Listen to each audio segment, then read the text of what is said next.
Good morning. नमस्ते, कैसे हो?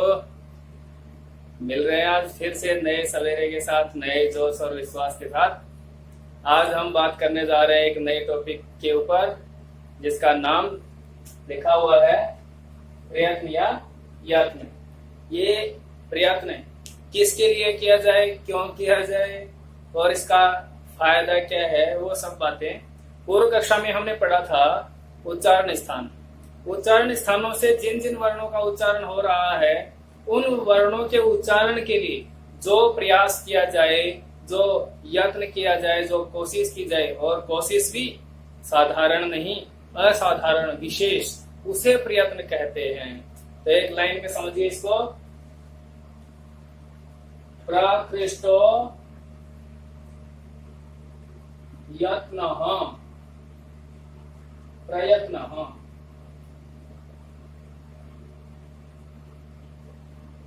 ये शब्द है खास। ये जो प्रकृष्ट है, ये प्रकृष्ट ही खास चीज बनाता है उसको, कि प्रयत्न तो हम किसी भी रूप में करते हैं कि होए तो ठीक, ना होए तो ठीक, उसका परिणाम अच्छा आए तो ठीक, नहीं आए तो ठीक। लेकिन अगर किसी चीज को करने के पीछे अगर विशेष प्रयास, असाधारण प्रयास किया जाए तो वो चीज, वो प्रयास ही उसको विशेष बना देता है। ऐसे में जो वर्ण है वो अपने आप से नहीं निकलते, उनके लिए प्रयास किया जाता है हमारी ओर से। तो ऐसे जो वर्णों के उच्चारण के लिए, वर्णों की उत्पत्ति के लिए जो प्रयास किया जाता है, विशेष प्रयास किया जाता है, उसे ही कहते हैं दोस्तों प्रयत्न। अब इस प्रयत्न के बारे में और आगे चर्चा बढ़ाएं तो पता चले प्रयत्नों की संख्या कितनी है, उनके भेद प्रभेद कितने हैं। तो आइए उस भेद प्रभेद की तरफ ले चलता हूँ। जो ये प्रयत्न है वो दो तरह का है। दो तरह में आप देखिए, एक है आभ्यंतर प्रयत्न, आभ्यंतर प्रयत्न, और जो दूसरा है वो है बाह्य।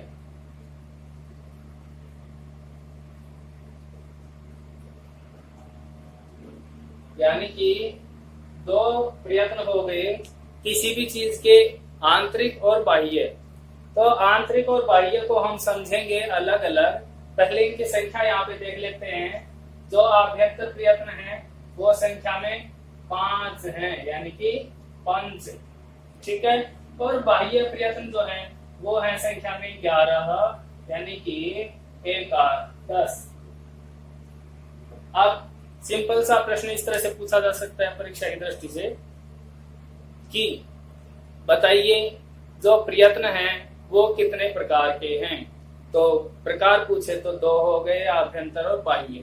अगला प्रश्न यूं पूछे कि आभ्यंतर प्रयत्न कितने प्रकार के हैं, तब हमें उत्तर देना है 5। और पूछे बाह्य प्रयत्न कितने हैं तो 11। यहाँ विशेष नोट करने लायक जो बात आएगी वो इनके और विभाजन, जो स्पष्टीकरण होगा उसमें मैं आपको बताऊंगा। अभी ये चलते हैं आपको पहला जो भेद है इसका, आभ्यंतर प्रयत्न, उसकी ओर। आभ्यंतर प्रयत्न के जो 5 प्रकार बताए, उन 5 प्रकारों को हम एक सारणी के माध्यम से समझते हैं। सारणी इस प्रकार से निर्मित की जाए, बनाई जाए, जिससे हमें उन प्रयत्नों को अच्छी तरह से याद करने के हिसाब से भी और उनको वर्गीकृत करने के हिसाब से भी वो सारणी हमें लाभदायक होगी। इसी आशा में यहां लिखेंगे हम प्रयत्न, आभ्यंतर प्रयत्न, ठीक है। दूसरा जो वर्ग बनाएंगे वो बनाएंगे, इसमें वर्ण कौन कौन से आएंगे। यहाँ तो प्रयत्न हो जाएंगे, यहाँ पे इनमें आने वाले वर्ण हो जाएंगे, और उन वर्णों का जो प्रत्याहार बनेगा वो कौन सा होगा।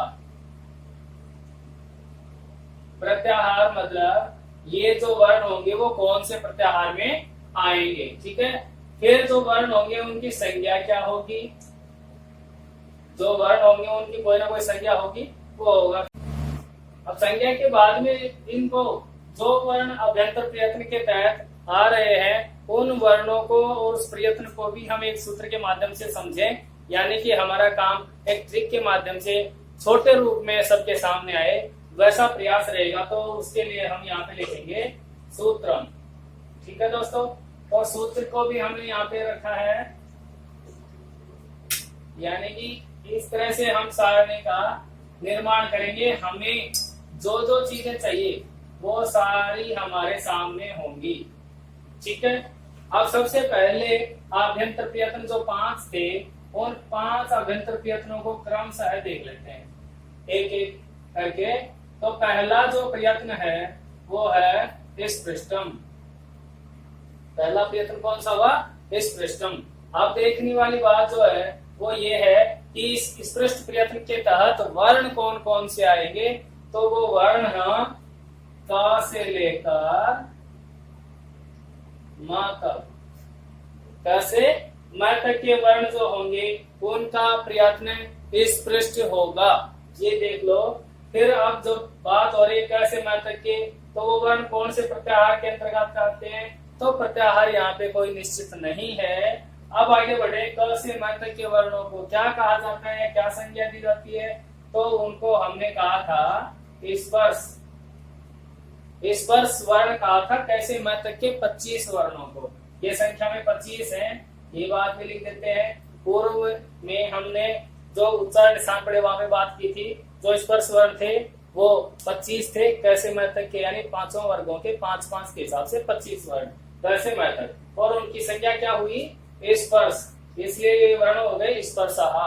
अब इन स्पर्श वर्णों को या कैसे म तक के वर्णों को और उसके जो प्रयत्न है उसको एक सूत्र में रखें। तो इस तरह से रखेंगे, स्पृष्टम स्पर्शानाम, यानी कि स्पृष्ट प्रयत्न स्पर्श वर्णों का होता है। क्या समझे? स्पृष्ट प्रयत्न स्पर्श वर्णों का होता है, यानी कि स्पर्श वर्ण कौन से हैं? कैसे मैं तक। अब इन स्पर्श वर्णों को उच्चारित करने के लिए जो प्रयत्न होता है वो कौन सा होता है? तो सूत्र में ही है स्पृष्ट। इस प्रकार हम यहाँ से यहाँ तक देखते हैं तो हमें हमारी सारणी हमारे काम को आसान बनाने का काम कर रही है। दूसरे प्रयत्न की तरफ बढ़े। दूसरा प्रयत्न है ईषद स्पृष्टम। ईषद स्पृष्टम, ये दूसरा जो प्रयत्न है ईषद स्पृष्टम, इसके अंतर्गत जो वर्ण आते हैं वो वर्ण देखिए, यो, वो, रो और ल। अब आप लोगों ने देखा था सबने कि जो य व र जो वर्ण है 4, ये चारों वर्ण एक निश्चित प्रत्याहार के अंतर्गत आ रहे थे। उच्चारण स्थानों में हमने देखा था। तो वो जो प्रत्याहार है वो है यण। यण प्रत्याहार के अंतर्गत आते हैं चारों वर्ण। तो ये जो प्रत्याहार है इन वर्णों का वो यण हो गया। अब बात करें ये वर्ण जो है यण प्रत्याहार के या फिर य व ल, उन वर्णों की संज्ञा क्या होगी, यानी इन वर्णों को क्या कहा जाता है? तो इन वर्णों को जो कहा जाता है वो कहा जाता है अंतस्थ। इन वर्णों को क्या कहा जाता है? अंतस्थ। इसलिए इनकी अंत संज्ञा हुई तो अंतस्थ हो गए ये चारों वर्ण या वर्ण। अब इनका जो सूत्र होगा, जिस सूत्र में वो प्रयत्न का नाम भी आएगा और उन वर्णों का नाम भी होगा जो वर्ण जिस प्रयत्न के द्वारा उच्चारित हो रहे हैं। शॉर्ट रूप में हम समझे तो इस तरह से ईषद स्पृष्टम अंतस्थानाम।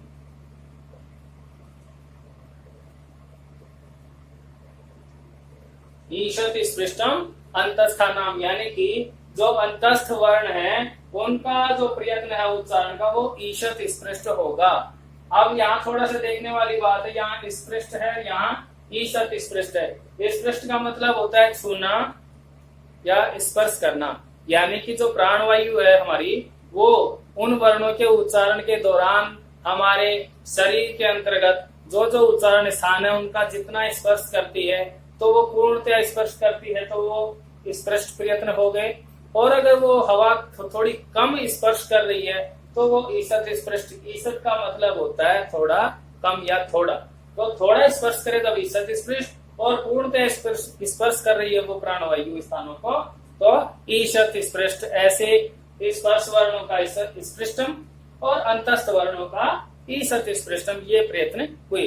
तीसरे प्रयत्न की तरफ चलते हैं हम। तीसरा प्रयत्न है ईषद विवृतम।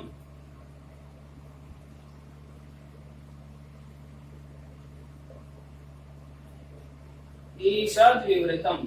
ये जो तीसरा प्रयत्न है, इस तीसरे प्रयत्न को हम यूं समझें, ईषद विवृत में इस प्रयत्न के दौरान जो वर्ण उच्चरित होते हैं या जिन वर्णों के लिए हम प्रयास करते हैं, प्रयत्न करते हैं, वो प्रयत्न किन वर्णों का है? वो है 3 तरह के श हैं, तालव्य, मूर्धन्य और दंत्यषकार और एक वर्ण ह। ये 4 वर्ण श, श और स और ह, ये 4 वर्ण जो हैं वो ईषद विवृत इस प्रयत्न के द्वारा उच्चरित होते हैं, निष्पन्न होते हैं, उत्पन्न होते हैं। आप देखने वाली बात है प्रत्याहार की कि ये श, श, ह, ये चारों वर्ण कौन से प्रत्याहार के अंतर्गत आते हैं। तो आप देखिए, हमने उच्चारण स्थानों में देखा था, ये यवर अंतस्थ वर्ण थे, अंतस्थ वर्ण यवर यण प्रत्याहार में जा रहे थे। अब जो स ह है ये ऊष्म वर्ण कहलाते हैं और ऊष्म वर्णों का एक प्रत्याहार था शल। ये चारों वर्ण शल प्रत्याहार के अंतर्गत परिगणित होते हैं और ये जो सल प्रत्याहार के जो वर्ण है चारों, इन चारों वर्णों को जिस नाम से जाना जाता है वो है ऊष्म वर्ण, इसलिए इनकी संज्ञा हो गई ऊष्माण। ये वर्ण क्या हो गए? ऊष्म, तो ऊष्माण हो गए। अब इसको सूत्र में समझे तो इस तरह से ईषद विवृतम,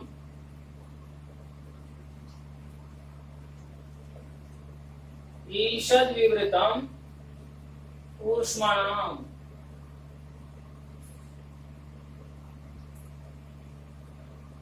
ईषद विवृतम ऊष्माणाम, यानी ईषद विवृत जो प्रयत्न है वो ऊष्म वर्णों का होगा। और ऊष्म वर्ण कौन से होंगे? उसके लिए हमने लिखा तीनों तरह के श और ह।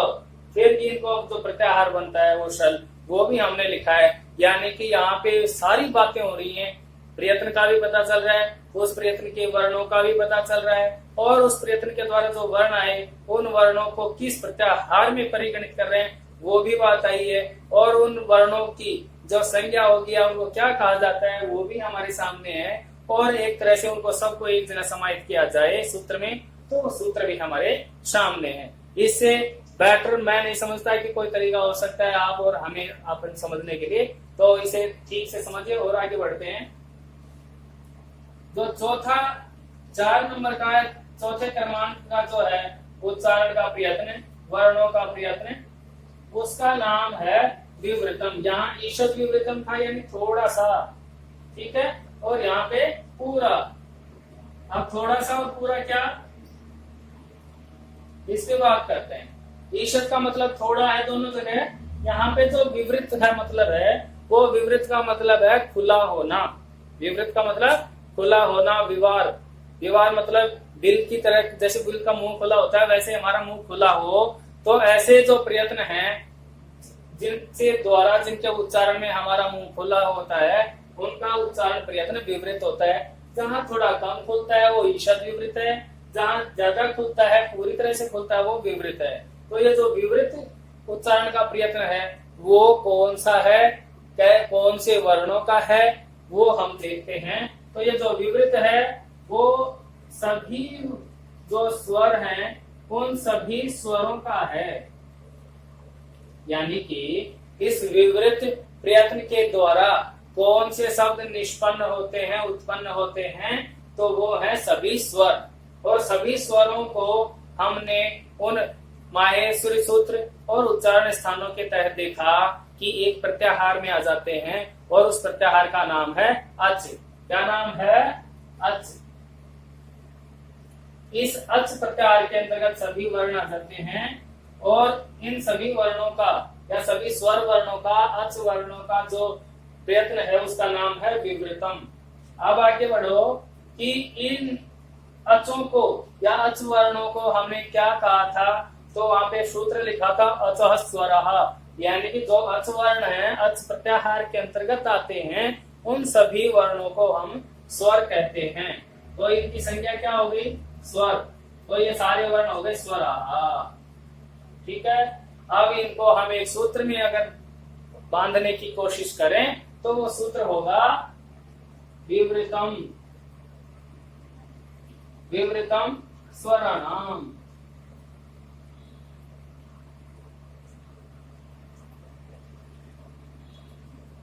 विवृतम स्वराणाम यानी जो स्वर हैं उन सभी स्वरों का जो प्रयत्न है उच्चारण का वो विवृत होगा। ये बातें हमारे सामने हुई। अब इनमें देखिए कैसे मैं तक के यानी 25 वर्ण आ गए, 4 अंतस्थ आ गए, 4 ऊष्मादे, 33 व्यंजन हो गए, सभी स्वर भी आ गए। तो इस प्रकार हमने देखा सभी वर्ण आ गए हैं, सभी वर्ण इसमें आ गए हैं, व्यंजन भी आ गए और स्वर भी आ गए। अब कौन सा वर्ण बच गया जिसके लिए हमने 5वां जो प्रयत्न है उसकी जरूरत पड़ेगी? तो आइए उसको भी समझ लेते हैं। 5वां जो वर्ण का जो उच्चारण का प्रयत्न है वो है समृद्ध। क्या है? समृद्ध। ये जो समृद्ध है वो सिर्फ एक अकेले वर्ण के लिए है। अकेला वर्ण कौन सा है? अ। और ये जो वर्ण अ है वो भी कैसा है? ह्रस्व है।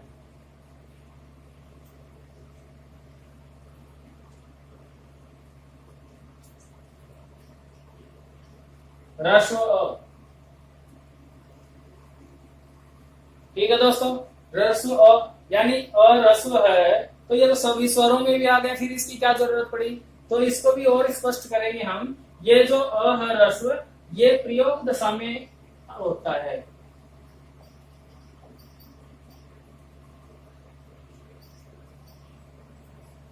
प्रयोग दशा में, प्रयोग दशा में जो ह्रस्व अ उसका प्रयत्न होगा समृद्ध प्रयोग दशा में। और अगर प्रक्रिया दशा हो, प्रक्रिया दशायाम,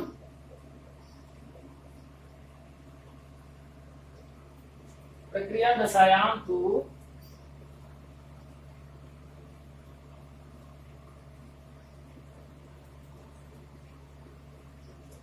विवृतमेव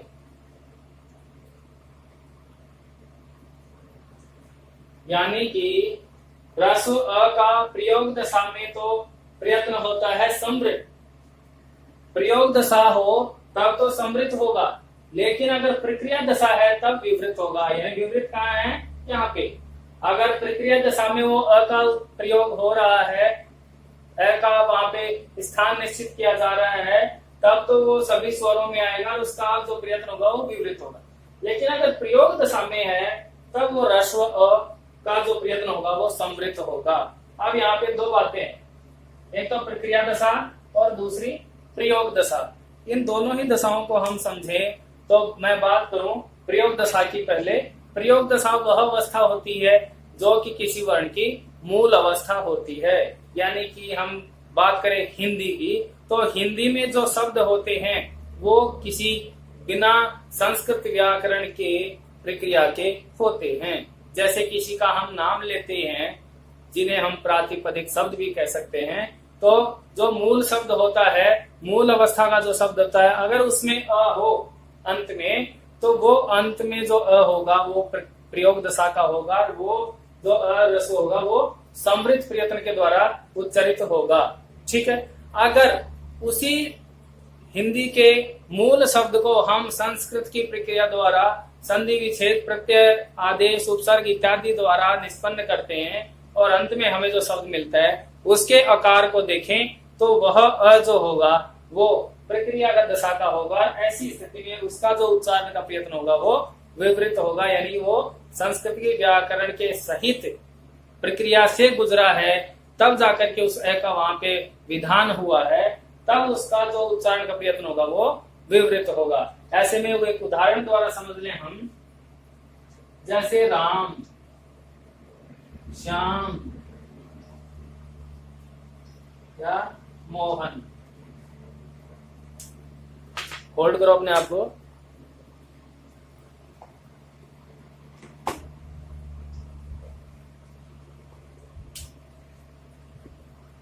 राम, श्याम। मान लो ये और भी अनेकों नाम हो सकते हैं, हम हिंदी भाषा में सभी के नाम हिंदी में होते हैं। तो इन नामों में जो अंत में इस म में और इस म में जो अ है, ये जो अ है वह प्रयोग दशा का अ है। यानी हिंदी में मूल अवस्था में नाम इत्यादि में जो अ होता है वो प्रयोग दशा का होता है, यानी मूल अवस्था में होता है। तब जाकर के ये जो अ वो रसो अप्रयोग दशा का, यानी कि उसका उच्चारण का जो प्रयत्न हुआ वो हुआ समृद्ध। लेकिन अगर इनको हम संस्कृत की प्रक्रिया से गुजारें, संस्कृत व्याकरण के नियम इत्यादि के द्वारा संस्कृत का शब्द बनाने की कोशिश करें, तब हमें पता चलता है कि यही जो अ होगा वो संस्कृत प्रक्रिया के माध्यम से प्रक्रिया दशा से गुजरने के कारण उसका जो प्रयत्न होगा वो विवृत बन जाएगा। देखो कैसे, राम शब्द है, इस राम शब्द में अगर हम संस्कृत का शब्द बनाए प्रथमा विभक्ति एक वचन का राम, तब देखो राम में प्रथमा विभक्ति का एक वचन प्रत्यय लगता है सु। अब सु के द्वारा राम प्लस सु से जो शब्द बनता है वो बनता है राम। राम कैसे बन गया, ऊ की इस संज्ञा होगी उपदेश से स बचा, स को शुरू से रू बना, रू को खरवसानी और विसर्जनीय से र बन जाता है। इस प्रकार राम शब्द बना। अब संस्कृत की प्रक्रिया के द्वारा जो ये म है राम में, यहाँ पे विसर्ग भी है। अब ये प्रक्रिया से गुजरा ये शब्द, अब प्रक्रिया से गुजरा हुआ जो प्रक्रिया दशा का जो अ है, ये जो अ है वो बन गया प्रक्रिया दशा में विवृत का। अगर मूल अवस्था में हो अ, वो प्रयोग अवस्था में या मूल अवस्था में, तब वो है समृद्ध उच्चारण प्रयत्न का। अगर उसको प्रक्रिया के तहत जाके बन रहा है, तब जाके वो जो अ है वो विवृत प्रयत्न का बन रहा है। इस प्रकार ये ध्यान रखने वाली बात है। दो, प्रयोग अवस्था और प्रक्रिया अवस्था। प्रयोग अवस्था मूल अवस्था होती है, उसमें किसी व्याकरण के नियमों का कोई भी वहां पे ब्यौरा नहीं होता है, लेकिन प्रक्रिया दशा में संस्कृत के व्याकरण का प्रयोग होता है, प्रक्रिया होती है, उसके तहत जो आया उसका विवृत हुआ। अब यहाँ पे एक छोटी सी नोट करने वाली बात जो है वो भी लिख लो। कुल मिला के अभ्यंतर प्रयत्न कितने बताए? 5। लेकिन अगर प्रश्न को इस तरह से पूछ लिया जाए कि भट्टोजी दीक्षित के अनुसार आभ्यंतर प्रयत्नों की संख्या है, तब हमारा उत्तर क्या होगा? तब भी 5 होगा क्या? नहीं, तब होगा हमारा उत्तर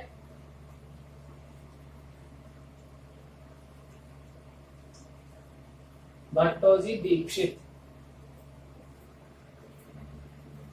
इनके अनुसार जो आभ्यंतर प्रयत्न है वो है 4।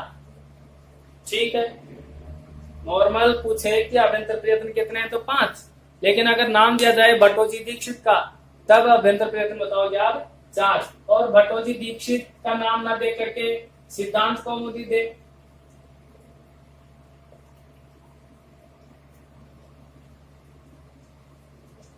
सिद्धांत कौमुदी या भट्टोजी दीक्षित, दोनों में से किसी का भी नाम देके पूछेगा आभ्यंतर प्रयत्न बताओ इनके अनुसार, तब हमें बताना है 4।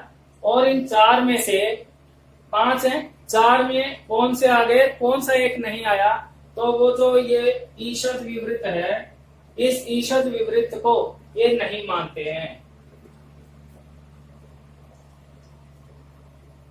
ईषद विवृतम, ये जो प्रयत्न है उच्चारण का, इसको भट्टोजी दीक्षित नहीं मानते हैं। इस प्रकार इनके जो उच्चारण के प्रयत्न हुए वो 4 हुए। फिर आप देखिए ईषद विवृत के जो सल प्रत्याहार के वर्ण हैं वो कहाँ जाएंगे?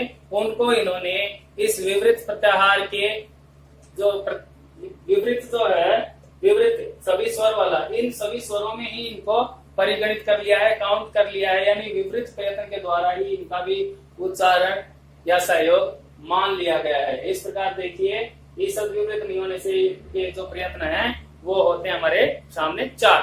अब बात आगे बढ़ेगी कि ये 5 अभ्यंतर प्रयत्न हो गए, तो वो जो 11 बाह्य प्रयत्न हैं वो कौन कौन से हैं? तो आइए इनके ऊपर भी चर्चा कर लेते हैं। ये लिए चलता हूं आपको मैं बाह्य प्रयत्नों की ओर। मान लीजिए बाह्य प्रयत्न,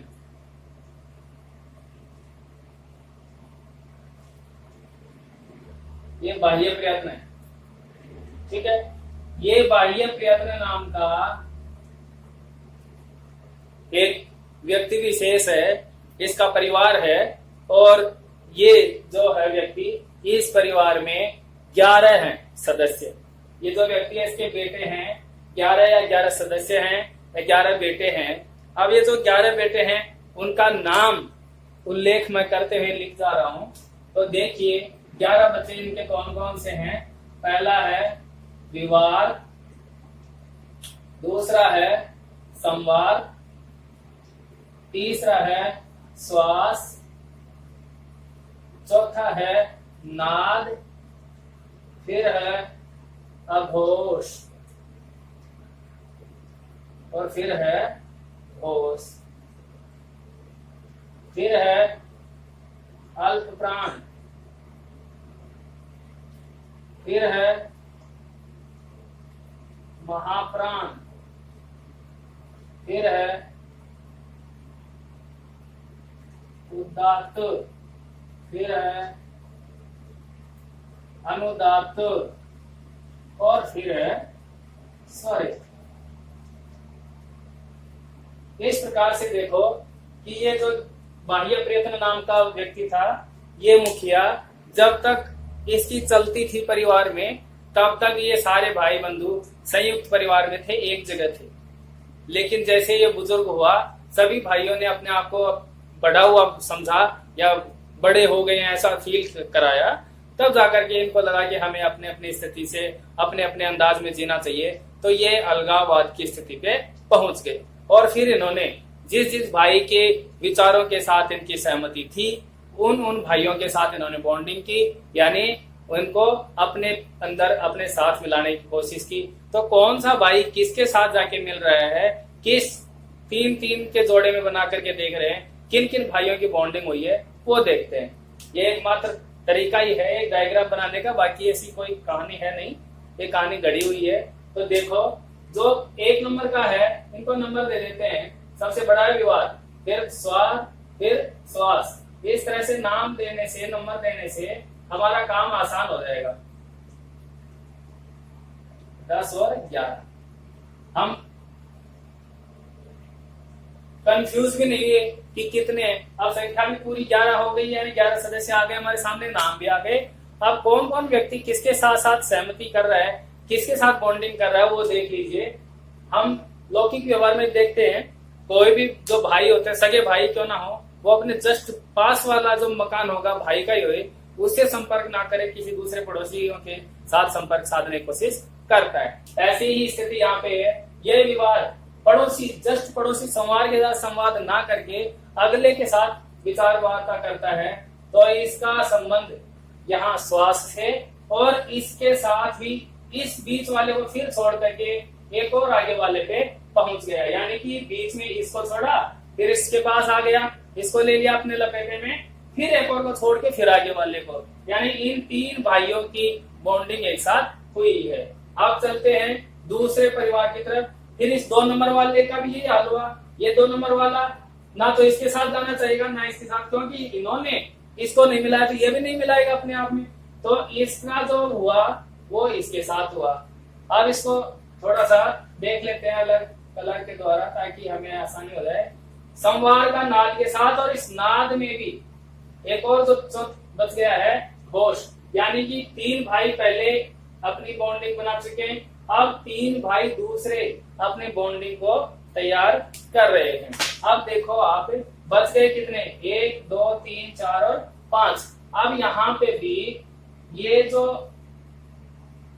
3 हैं ये तीनों जुड़वा हैं, और जुड़वा ऐसे हैं बस सेकंडों का ही अंतर है या मिनटों का ही अंतर है।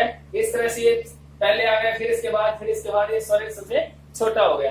तो देखिए अब यहाँ पे बच गए हमारे पास अल्प प्राण और महाप्राण, ये 2 बच गए।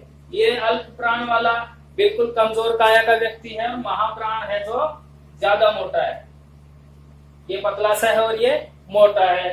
तो ऐसे अलग अलग। अब ये मोटे वाला भाई यहाँ नहीं जाएगा और ये इधर नहीं जाएगा, ये इसमें नहीं मिलना चाहता, ये इसमें नहीं मिलना चाहता। ये तो हुई हमारी एक छोटी सी कहानी के माध्यम से कि 11 लोग हैं, 11 लोग अपने अपने विचारों के अनुसार लोगों को मिला रहे हैं अपने ग्रुप में, और अब परिवार अलग सा हो गया है, सबने अपनी अपनी अलग अलग स्थिति कर ली है। ये तीनों जो क्या नाम से ये जुड़वा जो भाई थे, इनका तीनों का एक जगह जुड़ा हुआ लगा हुआ है, क्योंकि इनका फीलिंग वाला अटैचमेंट एक साथ है, तो तीनों ये तो एक साथ रहे। हल, प्रमोटर और पतलू ये अलग अलग रहे हैं, और ये तीन तीन के बॉन्डिंग में अलग परिवार के साथ रहे। अब इनको एक सारणी या रेखाखंडों के माध्यम से या रेखा चित्र के माध्यम से हम समझते हैं। इस कहानी को भी थोड़ा सा याद करने की कोशिश करो यार, लगे अच्छा एंटरटेन के लिए बनाया सब कुछ, तो इसको आप स्क्रीनशॉट के माध्यम से ले लीजिए, ताकि याद रखने का एक जरिया होता है। ठीक है ना। अब चलते हैं हम उस सारणी की तरफ। तो मैं आपको उस सारणी की तरफ लिए चलता हूँ। जो बाह्य प्रयत्न है वो देखो, ये बाह्य प्रयत्न 11 है,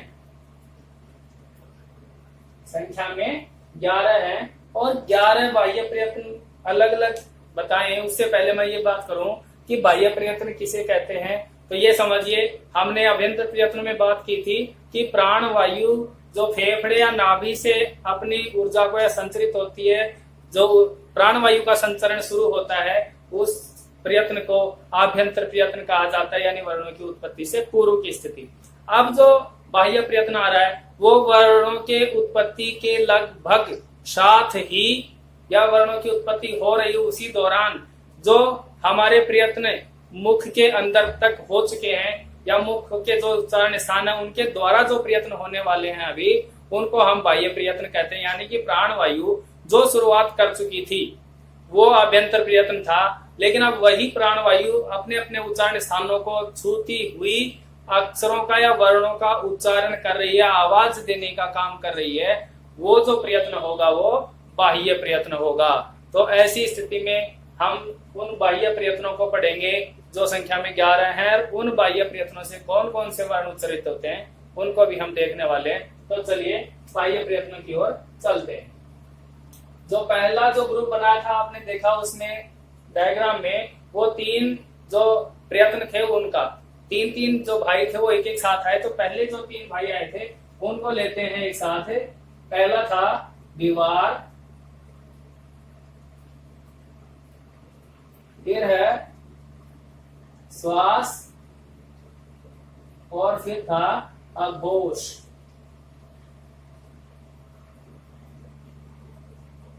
ये सारे ऐसे तो जुड़े हुए हैं। श्वासा घोषास, ये इसी में मिला दो। द्वारा श्वासा घोषास, एक परिवार तो ये था। दूसरा परिवार था इनका संवार, नाद, नाद घोषास, यानी कि विवाह थे, श्वास थे और घोष थे, एक साथ ये 3 लोग थे। जो दूसरा ग्रुप था वो संवार, नाद और घोष का था। और जो तीसरा है वो छोटे मोटे अल्प प्राण, फिर महाप्राण, और जो तीनों जुड़ों भाई थे उनको ले लीजिए उदात्त, अनुदात्त और स्वरित। 3 भाई है। इस तरह से इनको सबको कैटेगराइजेशन कर लिया हमने। अब इनमें कौन कौन से वर्ण आएंगे वो देखेंगे हम। इन परिवारों में कौन कौन से वर्ण आएंगे, यानी कि इस विवाह श्वास घोष में कौन से वर्ण आएंगे। 2 नंबर का जो ये है स्वर नाद घोष, इनमें कौन से वर्ण आएंगे। अल्प प्राण में कौन से, महाप्राण में कौन से, ये 5वां जो परिवार था इसमें कौन से वर्ण आएंगे, सब देखेंगे। बस आप बने रहिए हमारे साथ, क्योंकि जो चीजें हम प्राप्त करना चाहते हैं उनके लिए हमें अंत तक साथ निभाना पड़ेगा, और साथ ही साथ निभाना आपका साथ हमें आगे बढ़ाएगा, और हमारा साथ आपको कहीं आगे बढ़ाने में सार्थक सिद्ध हुआ तो हमारे लिए भी वो बेटर होगा। अब चलते हैं हम, ये जो परिवार हैं इनमें जो वर्ण आएंगे वो खर प्रत्याहार के अंतर्गत आएंगे। अब खर प्रत्याहार को रखते हैं यहाँ पे।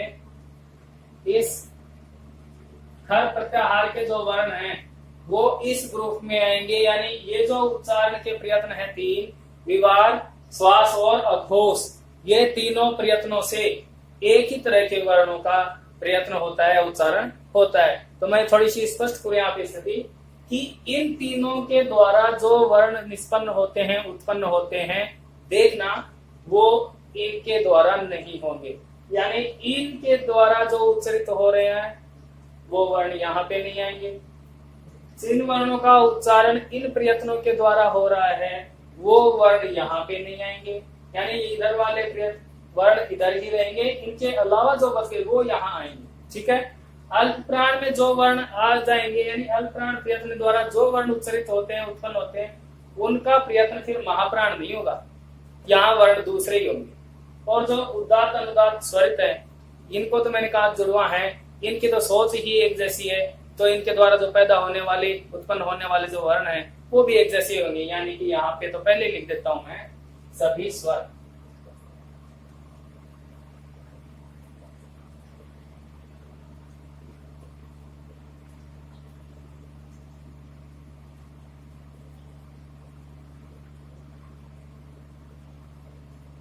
ठीक है, यानी उदात्त अनुदात्त और स्वरित के द्वारा तो पहले से ही फिक्स है कि ये स्वरों को ही उच्चरित करते हैं, स्वरों के उच्चारण में ही सहायता देते हैं, उनके लिए प्रयत्न जो किया जाता है उन्हीं को उदात्त अनुदात्त स्वरित कहा जाता है। उनकी विस्तृत चर्चा और आगे करेंगे, उससे पहले पूर्व स्थिति में आते हैं।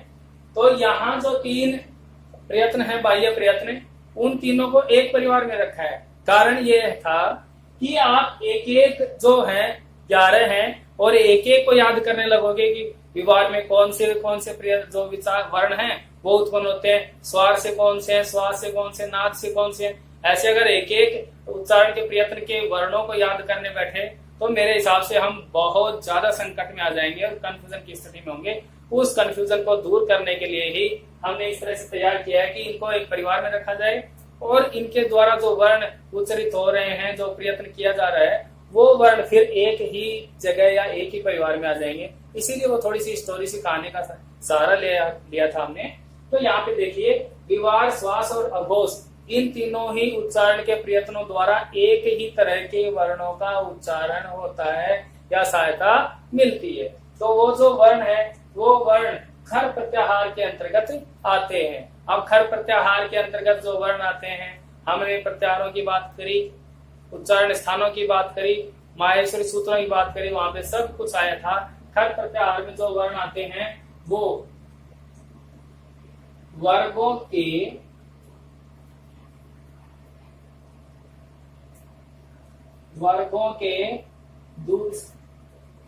पहला और दूसरा। ठीक है, वर्गों के पहला और दूसरा वर्ण आता है। और फिर क्या आता है?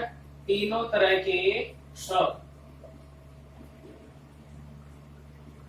तीनों तरह का स और वर्गों के प्रथम और द्वितीय वर्ण इस ग्रुप में आते हैं। यानी कि पहला और दूसरा क्या हो गया? क और थ। फिर जो दूसरी लाइन है उसका च और छ, तीसरी लाइन का ट और ठ, फिर क और थ, और यहाँ पे प और फ।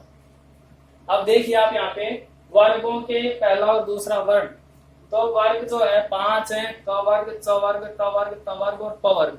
इन पांचों ही वर्गों का पहला दूसरा वर्ण यानी अक्षर आना था, तो पहले दूसरे आ रहे हैं। पहला दूसरा, पहला दूसरा, पहला दूसरा, सब पहले दूसरे वर्ण है, यानी प्रथम और द्वितीय जो क्रमांक है वो वर्ण है सारे। फिर उनके अलावा जो 3 वर्ण हैं, ये तीनों तरह के श, तो इनको भी लिख दिया है हमने, श, सो और स। ये तीनों तरह के शकार, इनका जो उच्चारण का प्रयत्न होगा वो विवार, श्वास, अघोष, ये तीनों जो प्रयत्न है वो मिलके इन वर्णों का उच्चारण करने में सहायता देते हैं। अब देखो वर्ण कितने से हैं? कुछ नहीं, पहला दूसरा, पहला दूसरा, पहला दूसरा, तीनों तरह के श, और इनके लिए जो प्रयत्न है वो 3 यानी एक जगह समेट लिया। अब इतने प्रयत्न, ये जो वर्ण है वो याद ना होए तो इन वर्णों को याद रखने के लिए सब याद रखो खर। इस खर प्रत्याहार को कैसे समेटना है, वहां जाइए प्रत्याहारों के निर्माण में या माहेश्वर सूत्रों में सब काम एक दूसरे से जुड़ा हुआ है और बहुत ही आसान तरीके से ये प्रत्याहार जो है, मैंने कहा था वर्णों का समूह, यही हमें बहुत छोटे रूप में बहुत सारी बड़ी चीजों को समेटने में सहायता देता है। ठीक है, अब आइए दूसरे परिवार की तरफ, दूसरे ग्रुप के साथ, जो कि प्रयत्नों का ही है, संवाद, नाद और घोष। इन 3 प्रयत्नों के द्वारा भी एक ही तरह के वर्णों का उच्चारण होता है, सहायता मिलती है। अब मैं थोड़ा पीछे ले चलता हूं आपको। मैंने कहा था इस कैटेगरी के अंतर्गत जो वर्ण आते हैं वो फिर इधर नहीं आएंगे, और आना क्या है, सभी स्वर और सभी व्यंजन, जिसमें अंतस्थ भी आ गए, ऊष्म भी आ गए, स्वर भी आ गए, और 25 जो स्पर्श वर्ण वो भी आ गए। तो इधर जो वर्ण आ गए वो यहाँ नहीं आएंगे, यहाँ आएंगे तो इधर नहीं आएंगे। अब इधर कौन से आ गए वो देखो, पहला और दूसरा, प्रत्येक वर्ग का। तो एक वर्ग में कितने अक्षर होते हैं, 5, और 5 में से अगर पहला दूसरा आ गया तो कौन कौन सा बच गया,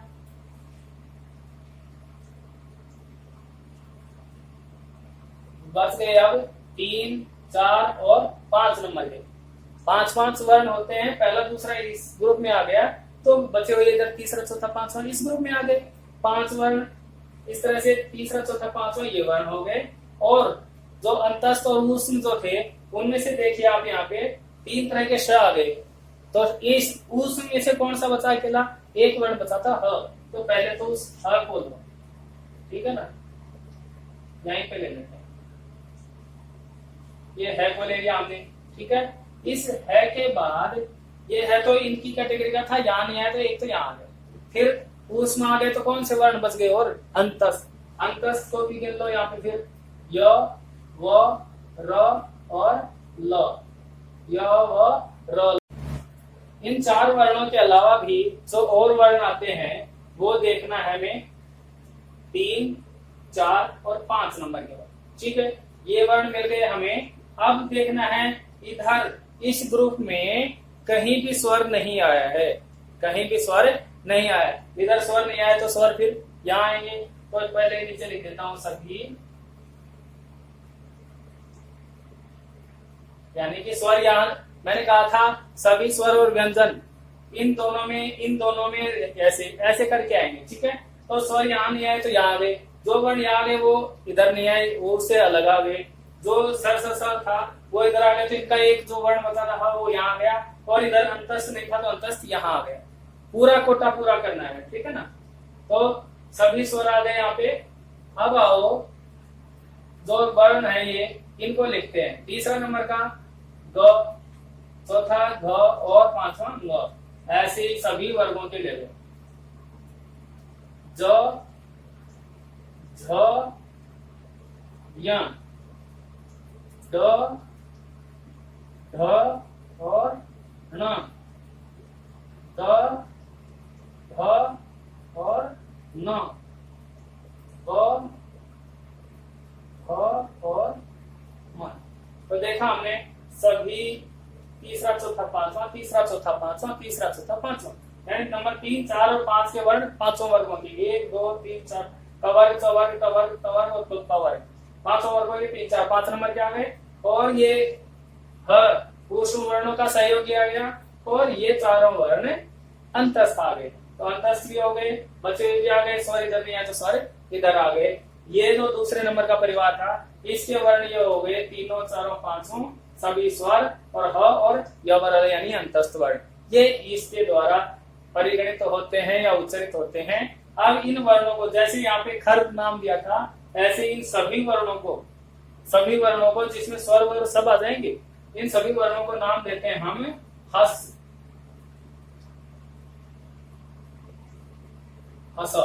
यानी हस प्रत्याहार के अंतर्गत। ये सभी वर्ण कौन से प्रत्याहार में आएंगे, हस प्रत्याहार में, जहां से है से शुरू होता है। ह, य, व, र, ट, लण, यम, गण, नम, जब, य, घट, दस, जब, गण, दस, ख, व, चट, थ, चट, त, व, क, प, य। ठीक है, श, स, स यहाँ आ गए थे, स को छोड़ दो, वहां तक हस तक, जब, गट, दस, जब, गट, दस तक यहाँ पे आ गए, तृतीय तक, तीसरा चौथा पांचवा आ गए, ये सभी स्वर आ गए, ह, य, व, र, ल आ गए थे। तो ये सब कुछ हो गया है। ठीक है, सभी स्वरों को रखा, हस वर्ण प्लस में स्वर।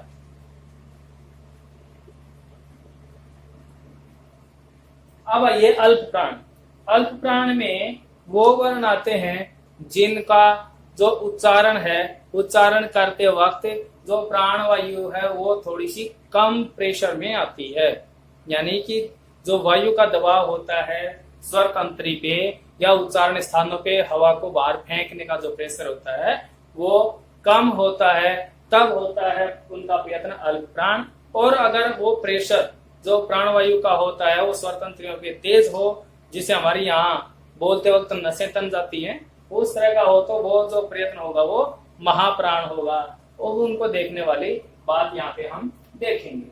अल्प प्राण में जो वर्ण आएंगे उच्चरित होने वाले, वो सबसे पहले तो मैं स्वरों का ही ब्यौरा दे देता हूँ। सभी स्वर इसमें आएंगे।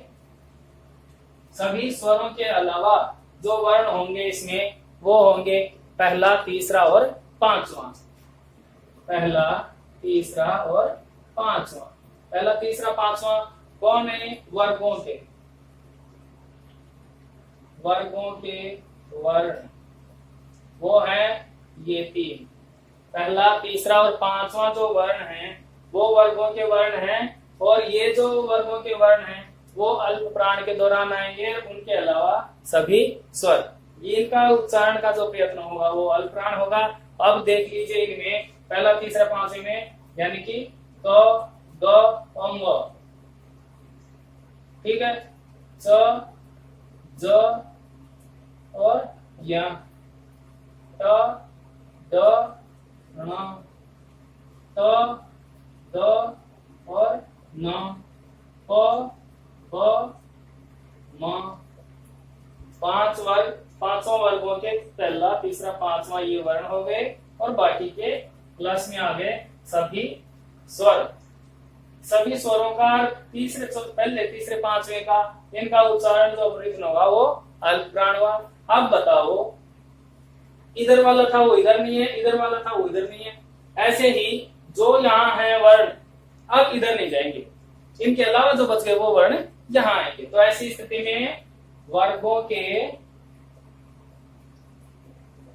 दूसरा और चौथा, पहला, तीसरा, पांचवा यहाँ आ गए, तो बता कौन सा? यहाँ पे और यहाँ पे जो 2 नंबर का, 4 नंबर का।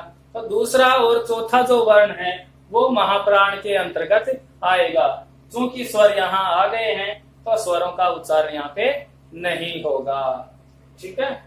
और एक और चीज देखने वाली बात है, यहाँ पे जो अंतस्थ वर्ण है वो यहाँ आ जाएंगे, य, व, र, ल। अंतस्थों का जो उच्चारण का प्रयत्न है वो भी अल्प प्राण है। अब अंतस्थ यहाँ आ गए तो इधर ऊष्म वर्ण आएंगे जो कि क्या है? शल प्रत्याहार वाले।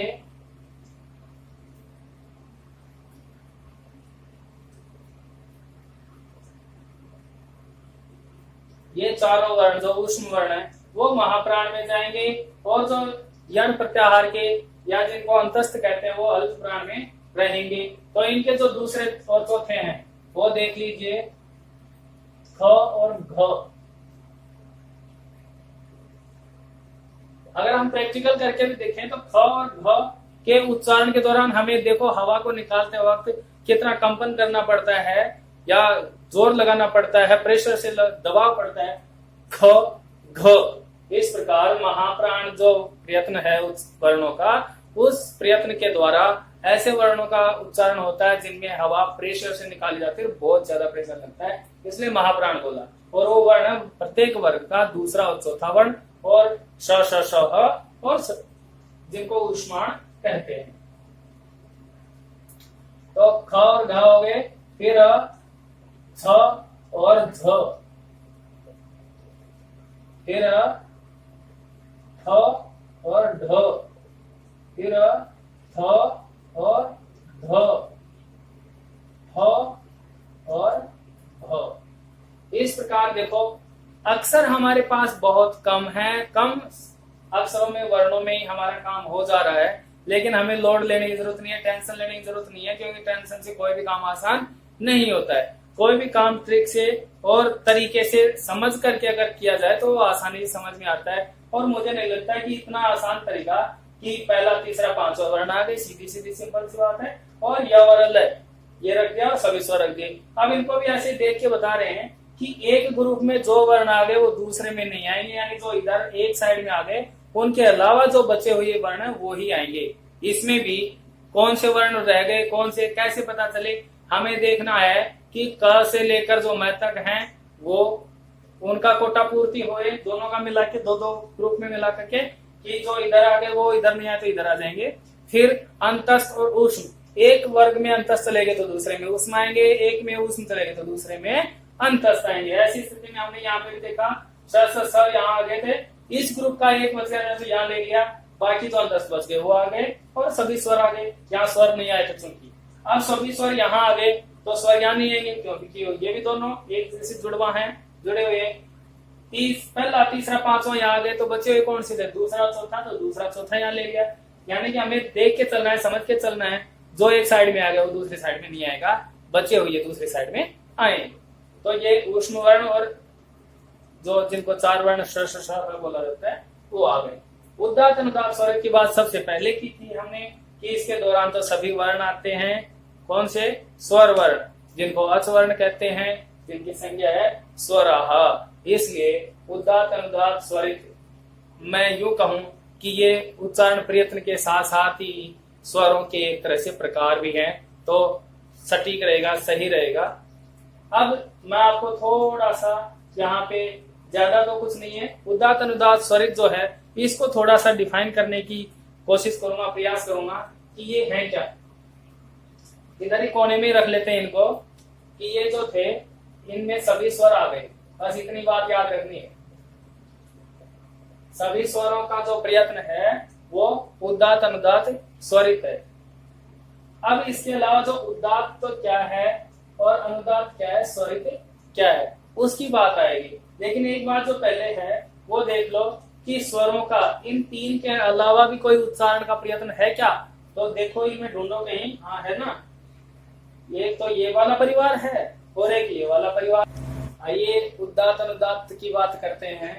जो अंतिम तीन प्रयत्नों का जो एक परिवार था उदात्त अनुदात्त स्वरित, जो कि सभी स्वरों का प्रयत्न कहलाता है, उनकी अलग अलग बात करते हैं। उदात्त पहले नंबर का, इसके लिए एक सूत्र है उच्चैरुदात्तः, उच्चैरुदात्तः। इस उच्चैरुदात्त का मतलब समझिए, उच्च ही यानी जोर से, और उच्च ही का मतलब ऊपरी भाग।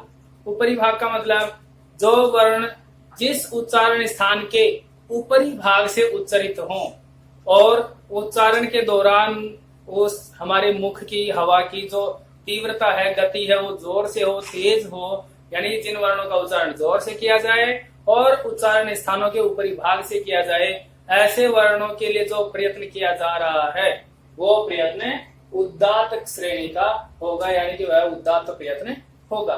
ठीक है, और इसमें जो वर्ण उच्चरित होंगे उन वर्णों के साथ किसी भी प्रकार का अन्य कोई संकेत ग्रहण नहीं किया जाएगा। यानी कि हम साधारणतया जो स्वर हैं उन स्वरों का जो उच्चारण का प्रयत्न होता है उसी को हम क्या उदात्त प्रयत्न के द्वारा समझेंगे या निष्पन्न मानेंगे। अब अगला जो है दूसरा वो है अनुदात्त। अनुदात्त जो प्रयत्न है स्वरों का, उसके सूत्र के रूप में आती है लाइन उच्चैरनुदात्तः। उच्चैरनुदात्तः का मतलब हुआ निचैरनुदात्तः, क्षम्यताम, निचैरनुदात्त का मतलब होता है जो उच्चारण स्थान थे उनका निचला भाग, और निचय का मतलब कम तीव्रता के साथ यानी न्यूनता से या मंद आवाज में। ठीक है, अब एक अर्थ और लेंगे निचय। निचय का मतलब जो स्वर वर्ण होंगे उनके नीचे एक आड़ी रेखा भी मिलती है, दिखाई देती है। इसलिए निचय शब्द का तीन तरह से हम प्रयोग करेंगे कि जो उच्चारण स्थान है वर्णों के, उन उच्चारण स्थानों के निचले भाग से उच्चारण हो और उसके भी जो गति है हमारी या बोलना जो है वो थोड़ा सा डाउन हो, यानी धीमी गति से और धीमी आवाज में बोला जाए, तो वह जो उच्चारण का प्रयत्न होगा वो अनुदात्त होगा। और ऐसे में जो स्वर हैं वर्ण, उन सभी स्वरों के नीचे, उन सभी स्वरों के नीचे इस तरह से पड़ी रेखा पाई के रूप में हम देखते हैं कि ये पड़ी रेखा इन वर्णों के नीचे रहती है।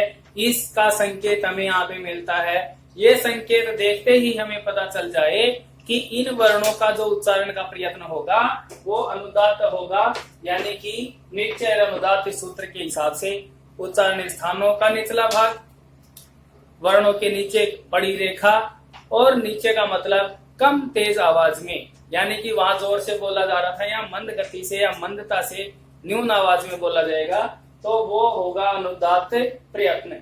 जो तीसरा प्रयत्न है वो है स्वरित।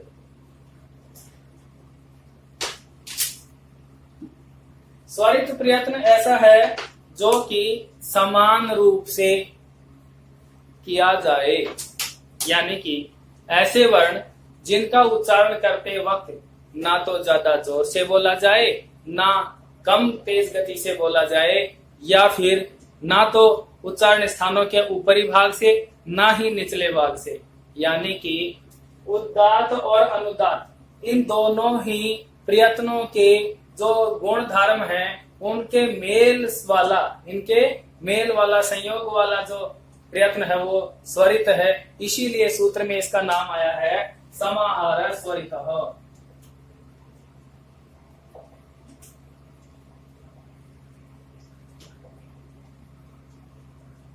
समाहार स्वरितः, यानी कि ये दोनों ही, सम का मतलब समान और आहार का मतलब भोजन, अपना पालन पोषण करने के लिए वो दोनों तरह से भोजन प्राप्त करता है। थोड़ा सा इधर से लेता है, थोड़ा सा इधर से। उदात्त और अनुदात्त दोनों जगह से वो अपना क्या नाम से भोजन प्राप्त करता है या अपना आश्रय प्राप्त करता है। तो स्वरित जो प्रयत्न वो ऐसा है, ना तो वो उच्चारण स्थानों के ऊपरी भाग से, ना ही निचले यानी कि उच्चारण स्थानों के मध्य भाग से, और ना ज्यादा जोर से ना ज्यादा कम गति से, दोनों के बीच के हिसाब की आवाज के साथ ये जिस वर्णों का उच्चारण होता है, ऐसे वर्णों के उच्चारण के दौरान जो प्रयत्न होता है उसे हम स्वरित कहते हैं। इसीलिए समाहार स्वरितः, ये बात यहाँ पे आती है। अब एक और बात देखने लायक, क्या इसके साथ भी कोई संकेत ग्रहण होता है या नहीं? हाँ, होता है। जैसे अ, आ, ई, उ, जो भी स्वर वर्ण है, इनमें अनुदात्त प्रयत्न के दौरान नीचे पड़ी रेखा थी, यहाँ पे स्वरित प्रयत्न में वही रेखा अब खड़ी रेखा के रूप में अक्षरों के या वर्णों के ऊपर चली जाती है।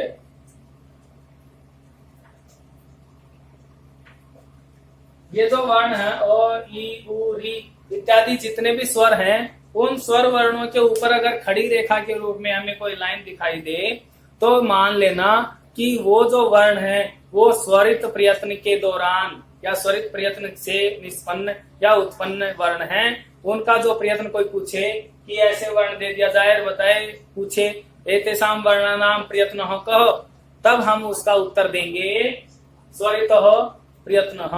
और स्वरित प्रयत्न किसका भेद है? तो बाह्य प्रयत्न का भेद है। ये तीनों ही जो प्रयत्न हैं वो स्वरों के हैं, ठीक है, स्वरों के प्रयत्न हैं, बिना किसी रेखा के। उदात्त वर्णों के यानी स्वरों के नीचे कोई लाइन हो छोटी सी रेखा के रूप में, तो वो अनुदात्त, और अक्षरों के स्वर वर्णों के ऊपर अगर कोई खड़ी रेखा के रूप में कोई लाइन है, तो वो जो वर्ण होंगे उनका उच्चारण जो प्रयत्न होगा वो स्वरित होगा। इस प्रकार तीन तो ये हो गए, और इनके अलावा और जो प्रयत्न हैं स्वरों के, उनको भी हम एक लाइन में देख लेते हैं कौन कौन से हैं। तो नोट डाउन करके हिसाब से स्टार में डाल दो स्वरों के प्रयत्न।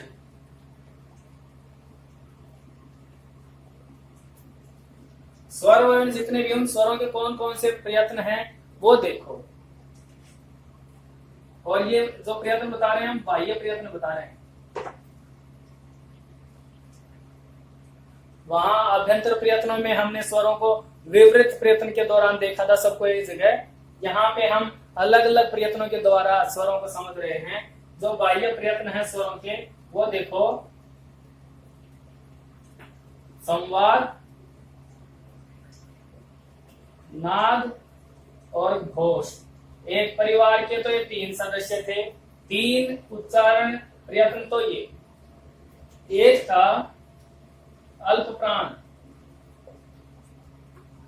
एक अल्प प्राण था, और 3 हमारे ये सामने हैं ही, उदात्त, अनुदात्त और स्वरित।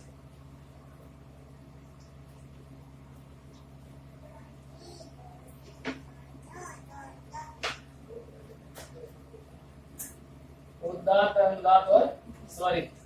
इस प्रकार देखो स्वरों के प्रयत्न हैं संवार, नाद, घोष, अल्पप्राण, उदात्त, अनुदात्त और स्वरित। ये संख्या में हो गए हैं 7। 7 है संख्या में। तो पूछा जाए प्रश्न स्वरों के प्रयत्न, हम सिर्फ उदात्त, अनुदात्त, स्वरित करके रह जाएं, ऐसा नहीं है। संवार, नाद, घोष भी है, अल्पप्राण, महाप्राण भी है, और उदात्त, अनुदात्त, स्वरित भी है। महाप्राण यहाँ पे नहीं है, क्षमा कीजिए, अल्पप्राण ही है, और अल्पप्राण को भी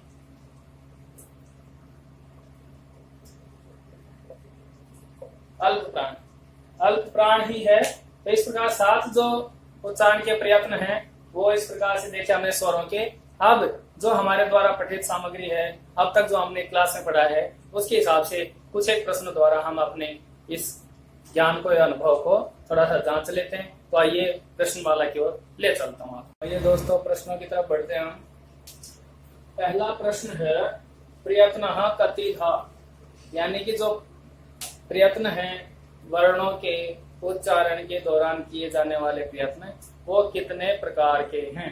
सबसे पहले उनके जो 2 प्रकार थे, 2 भेद थे, वही ध्यान में रखने हैं। इसलिए हमारा उत्तर इन विकल्पों में से क्या होना चाहिए कि द्विधा यानी 2 प्रकार के, त्रिधा यानी 3 प्रकार के, चतुर्धा यानी 4 प्रकार के, पंचधा यानी 5 प्रकार के। तो हमने बताया आभ्यंतर प्रयत्न और बाह्य प्रयत्न, इस प्रकार से 2 प्रकार के प्रयत्न। तो उत्तर हो जाएगा हमारा अ विकल्प यानी कि द्विधा।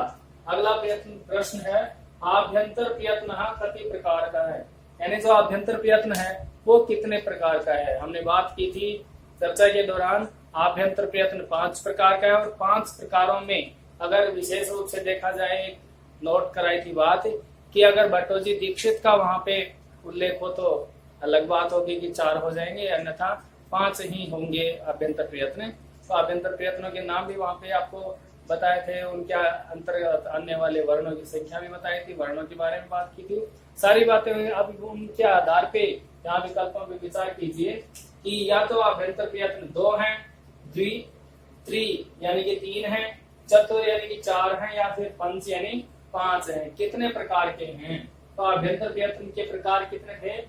5 प्रकार के थे। इसका मतलब जो द विकल्प वो सही उत्तर इस प्रश्न का हो जाता है। 5 प्रकार के आभ्यंतर प्रयत्न हैं। भट्टोजी दीक्षित, ये वही विशेष बात वाली बात गई। भट्टोजी दीक्षित या सिद्धांत कौमुदी के अनुसार आभ्यंतर प्रयत्न कितने हैं? भट्टोजी दीक्षित के अनुसार या उनकी पुस्तक सिद्धांत कौमुदी के अनुसार कितने प्रकार के आभ्यंतर प्रयत्न हैं?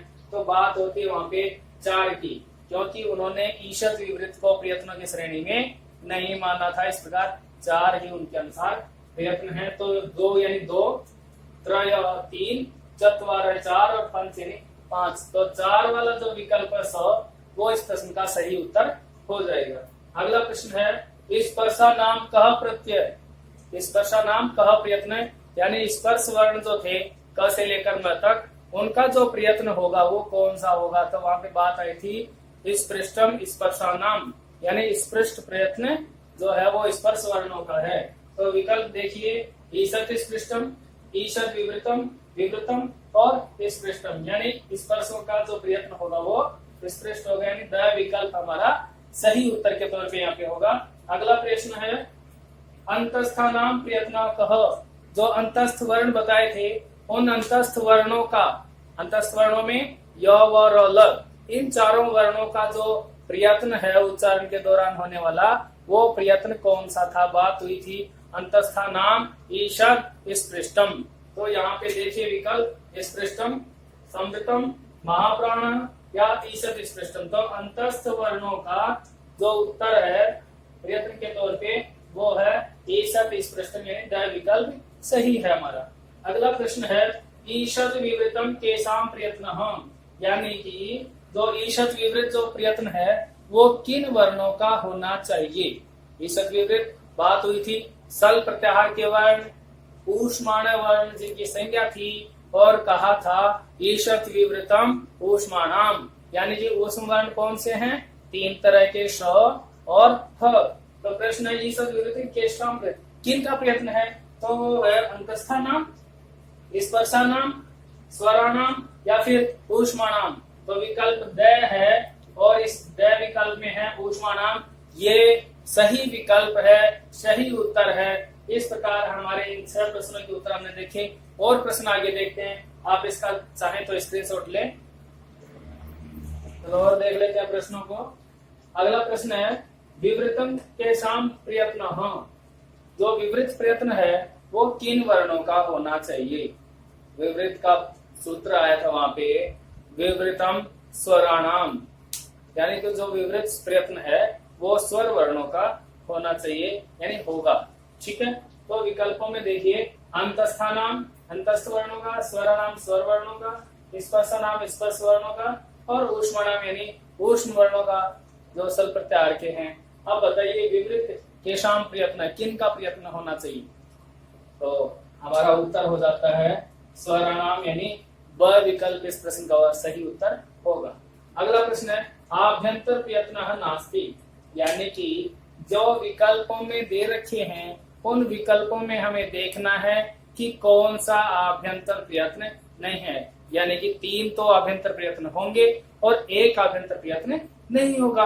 और कौन सा नहीं है वो देखो, स्पृष्टम आभ्यंतर प्रयत्न ह, विवृत है, समृत ह, और अल्पप्राण यह नहीं है। अल्पप्राण फिर आभ्यंतर प्रयत्न नहीं है, तो कैसा है, हमने देखा था बाह्य प्रयत्न 11, उन 11 बाह्य प्रयत्नों में अल्प प्राण और महाप्राण दोनों एक जैसे थे, तो अल्प प्राण वहां पे बाह्य प्रयत्नों में जाएगा, आभ्यंतर में नहीं है। प्रश्न यही है आभ्यंतर प्रयत्न कौन सा नहीं है, तो अल्प प्राण नहीं, यानी द विकल्प, ये हमारा उत्तर इसमें सही होगा।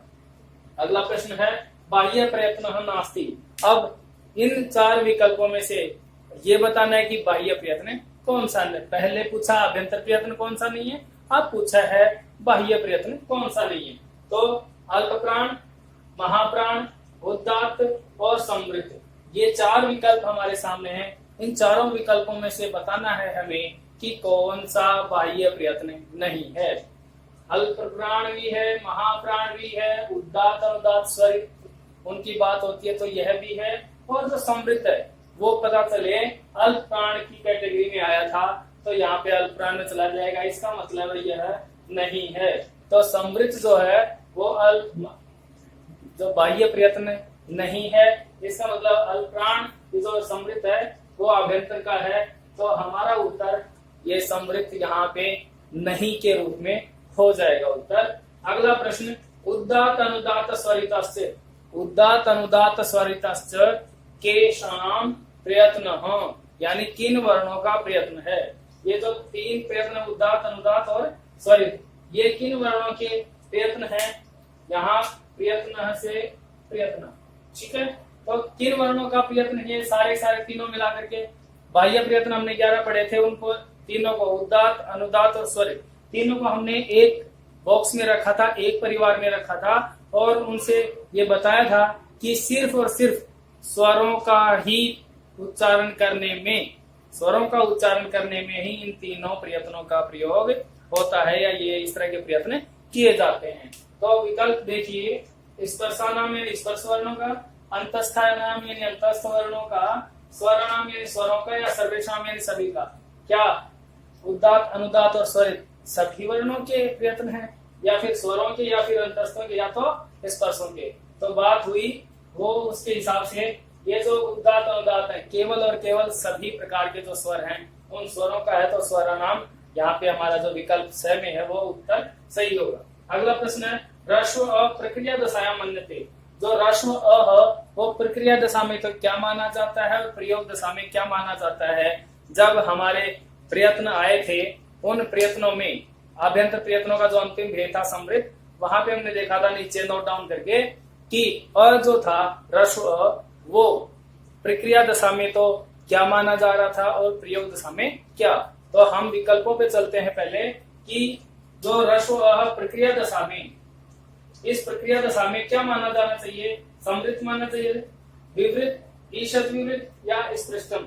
तब हमने चर्चा की थी कि जो अ ह्रस्व का वो अगर प्रयोग अवस्था यानी कि मूल अवस्था में अगर है तो वैसी स्थिति में जो वह क्या माना जाता है, समृद्ध।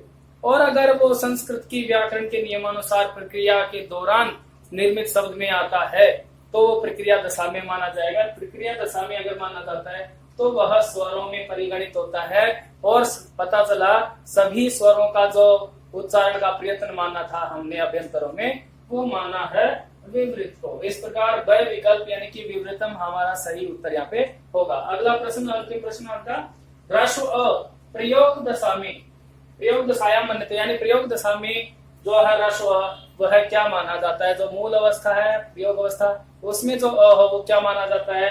तो प्रक्रिया दशा में विवृत स्वरों में आया तो हमने देखना था 5 जो अभ्यंतर प्रयत्न है वहां पे प्रयोग दशा में अ को माना था समृद्ध, जो 5वां भेद था।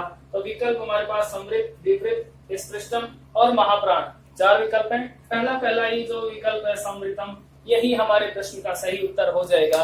इस प्रकार हमने देखा, जो हमने पढ़ा प्रयत्नों का जो प्रकरण, इस प्रकरण के आधार पे हमने जो प्रश्न निर्मित किए वो परीक्षा की दृष्टि से भी और हमारे द्वारा पठित सामग्री को समाहित करने वाला था।